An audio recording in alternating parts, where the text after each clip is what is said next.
The next session provides insights into the first steps of the research process. Specifically, we will discuss the research question, hypotheses, conceptual model, and the literature review. This first video deals with the research question and identification of a research topic. Here you see the individual steps of the research process, as already discussed in the first session. The research question formulates the goal of a research project. In the case of quantitative research, the research question typically leads to one or more hypotheses. The research question also often provides direct information about the choice of research design and the examination unit, that is, the respondent, the participant in the study. The research question is closely related to the literature review, as well as to concept and theory. For example, a research project may begin with a literature search that reveals a research gap, and this then leads to a research question.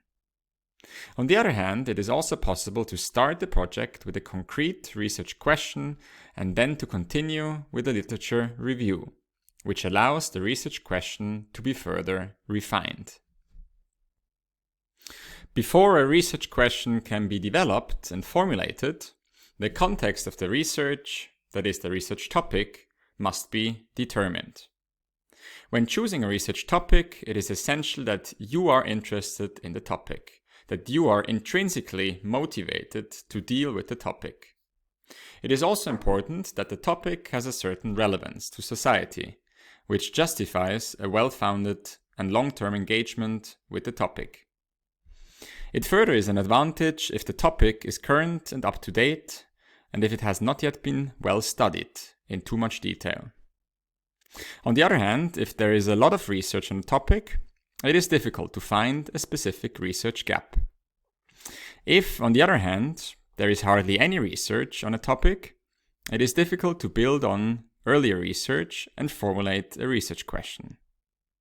Now, what is a research question? A research question is about formulating the goal and focus of a research project. The research question helps to guide the research project and to make logical arguments, which in turn lead to hypotheses and possibly also to a conceptual model. However, the research question is not only central for the researcher, but also for the reader of the research paper, since an explicit and clearly formulated research question also clearly communicates the aims and the framework of the paper to the reader. While the research question is mentioned at the beginning of a paper, typically in the introduction section, it is advisable to return explicitly to the research question towards the end of a paper, that is, in the discussion or conclusion section, and to answer it with the help of the findings obtained. Depending on the subject of the research, different types of research questions may be useful. The comparative question deals with the comparison of two or more groups or conditions. It is about the difference or equality of these groups with respect to certain variables. An example would be the following. What is the difference in the calorie intake of students? The causal question is about the cause and effect relationship of several variables. That is, two or more variables are compared and the existence of a causal relationship is examined. An example would be the following. Does the amount of sugar in students' diet affect the number of cavities they have per year? And finally, the descriptive question. Descriptive questions often describe a phenomenon and are typically based on how questions. An example would be, how often do students use social media platforms like Instagram? In the lecture, we will look at how to find a good research question, for example, for your thesis.